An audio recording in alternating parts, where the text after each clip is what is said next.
अच्छा दोस्तों आज का जो वीडियो है वो थोड़ा सा अलग है क्योंकि यहाँ पर मैं बात करने वाला हूँ 10 ऐसे स्टॉक्स की जिसे गोल्डमैन सैक्स ने ना कह सकते हैं प्रपोज किया है और कब आने वाले 12 मंथ में अगर आपको रिटर्न चाहिए। इन स्टॉक्स में कैसे कैसे स्टॉक है देखिए, HDFC बैंक, मेक माई ट्रिप, अडानी पोर्ट, ये उन स्टॉक्स हैं जो कंपनी बहुत बहुत ज़्यादा बैट कर रही है, जो ब्रोकर हाउस है इनके टॉप बैट्स में से एक है। तो क्या है रीज़न और कौन से अन्य स्टॉक है, इस वीडियो में हम चर्चा करेंगे दोस्तों। ठीक है, आप देखिए, आपसे यही दरख्वास्त है, वीडियो को तुरंत लाइक कर दीजिएगा ताकि यूट्यूब औरों को भी रिकमेंड करे। सबसे पहले बात कर लेंगे HDFC बैंक की। 2090 रुपीज़ का टारगेट प्राइस दिया गया है।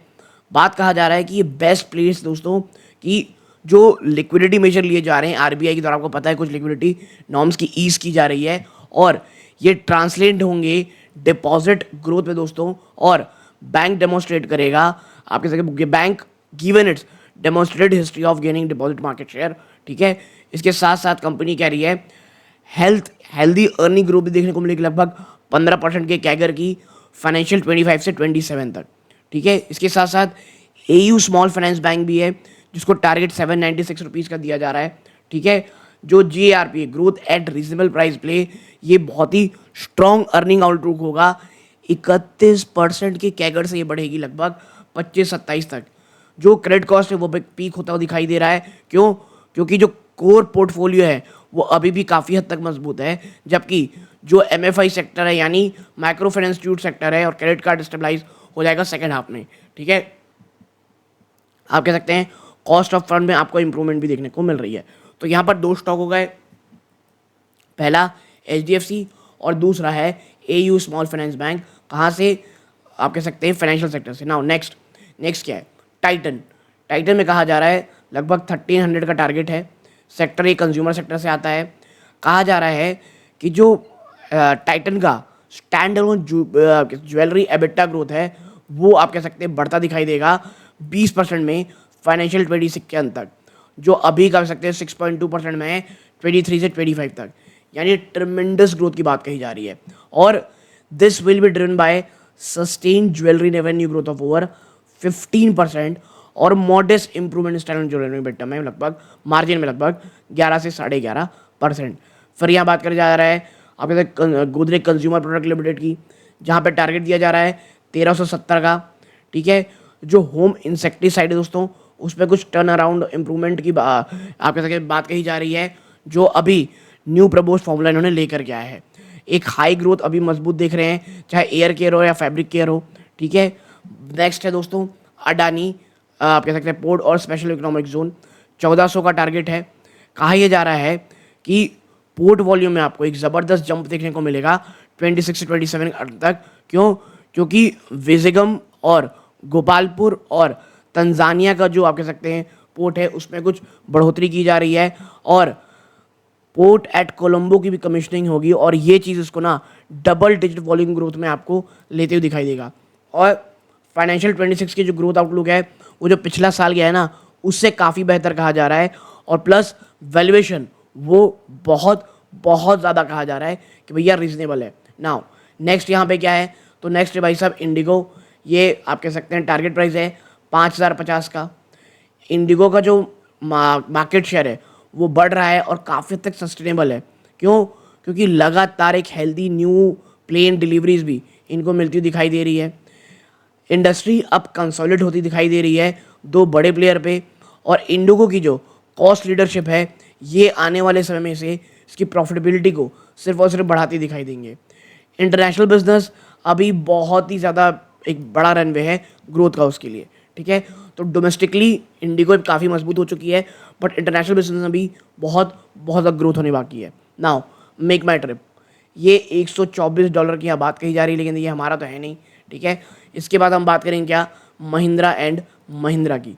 तो 3800 रुपीज़ का टारगेट दिया जा रहा है और रीज़न क्या बताया जा रहा है कि जो बैटरी इलेक्ट्रिक व्हीकल है दोस्तों उसे कुछ जो लॉन्च किए गए हैं रिसेंटली, ठीक है, उसकी रेंज स्टार्ट हो जाएगी Q2 से।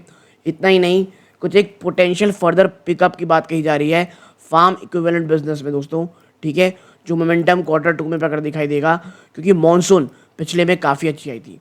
ठीक है, अब आप देखें जो PLI स्कीम इनिशिएटिव है दोस्तों, जो EV पोर्टफोलियो के लिए देखती चली जा रही है क्वालिफिकेशन के लिए, वो फाइनेंशियल ईयर 25 तक आपको होता दिखाई देगा। ठीक है, आप देखें थार रॉक्स की execution on Thar rocks order backlog. ठीक है, तो थार रॉक्स को लेकर कितने सारे ऑर्डर है, उसके बैकलॉग की भी आप कह सकते हैं उसको भी समाप्त किया जाएगा। और वैल्यू अनलॉकिंग भी होती दिखाई देगी आपको in unlisted subsidiary in sunrise sector, including जो रिन्यूएबल एनर्जी है और डीन मोबिलिटी है। नाउ नेक्स्ट क्या है, अपोलो हॉस्पिटल। अपोलो हॉस्पिटल का जो टारगेट प्राइस है वो दिया जा रहा है 8,025 का। कहा जा रहा है कि जो एस्टिमेट किया जा रहा है कि जो हॉस्पिटल ऑक्यूपेंसी है उसमें आपको इम्प्रूवमेंट देखने को मिलेगी लगभग 210 बेसिस पॉइंट की फाइनेंशियल 26 की अर्निंग तक। और ये क्यों होगा, जो लगातार मार्केटिंग में बढ़ोतरी की जा रही है, इसके साथ साथ इम्प्रूव्ड ऑक्यूपेंसी जो है ये ऑपरेटिंग लेवरेज को अच्छा करती दिखाई देंगी। इतना ही नहीं, आप पाएंगे on track to break even in the online entity Apollo 24/7। और जो अपोलो 24/7 है उसमें कंपनी अब ब्रेक इवन करती हुई भी दिखाई दे रही है। ठीक है, अब आप देखें diagnostic offer good option value. इसके साथ साथ last but not the least power grid, 375 रुपये की यहाँ बात कही जा रही है टारगेट की, क्लीन एनर्जी सेक्टर से है। लगातार एक सिग्निफिकेंट कैपेक्स अपॉर्चुनिटी देखने को मिल रही है और इन ट्रांजिशन लिंक्ड ग्रीन इंफ्रास्ट्रक्चर और इक्विपमेंट लगभग $500 बिलियन से ज़्यादा का कैपेक्स रिक्वायरमेंट होगा इंडिया का जो पावर ट्रांसमिशन है फाइनेंशियल 50 के अंत तक। ठीक है, अगर आपको ग्रीन एनर्जी चाहिए तो। इसके साथ साथ as India scale up its hybrid project, grid expansion must outpace generation capacity. देखिए ग्रिड एक्सपेंशन करने ही पड़ेंगे, आप जनरेट करते रहिए, एक जगह से दूसरी जगह भेजेंगे कैसे, तो ग्रिड एक्सपेंशन काम करना पड़ेगा और आपका यहाँ पे पावर ग्रिड बहुत बहुत ज़्यादा काम आएगा। तो मुझे ऐसा लगता है 9 बहुत ही शानदार स्टॉक की यहाँ चर्चा की गई है। याद रखिएगा 12 मंथ का यहाँ टारगेट है। और ऐसा मैं इसलिए कह रहा हूँ ना, 12 मंथ ना गाइस एक बहुत बड़ा, एक बहुत लंबा समय होता है जहाँ पर आप देखेंगे बहुत ज़्यादा उतार चढ़ाव, कौन सी नेगेटिव न्यूज़ आ रही है, कभी बीच में पॉजिटिव न्यूज़ आ जाती है। तो ये तमाम चीज़ें बहुत ज़्यादा एक स्टॉक को प्लस वो जिस सेक्टर से आती है उसमें बहुत ज़्यादा फ़र्क पड़ता है दोस्तों। और देखिए यहाँ पर गोल्डमैन सैक्स ने ये बात कह दी है तो आंख बंद करके हमें खरीदने नहीं लग जाना है, हमें खुद देखना है कि भैया हाँ मेरे रिस्क रिवॉर्ड का जो फैक्टर है उस रिस्क रिवॉर्ड के फैक्टर में ये स्टॉक कहाँ बैठता है। क्योंकि हम रिटेल निवेशक बस नाम देखते हैं और स्टॉक में लंबे समय के लिए फंस जाते हैं। फंसना मैं इसलिए कह रहा हूँ, जो बिना पढ़े खरीद लेते हैं और उन्हें थोड़ी बहुत निगेटिविटी होती है तो भाई साहब वो ट्रेड को भी पोर्टफोलियो बना लेते हैं, पोर्टफोलियो स्टॉक। तो स्टॉप लॉस लगाने की कोशिश ज़रूर कीजिएगा, लॉन्ग टर्म की बातें सोचिएगा। ओके, यहाँ तक जुड़े रहे, बहुत बहुत धन्यवाद। ये वीडियो का अंत है। जय हिंद।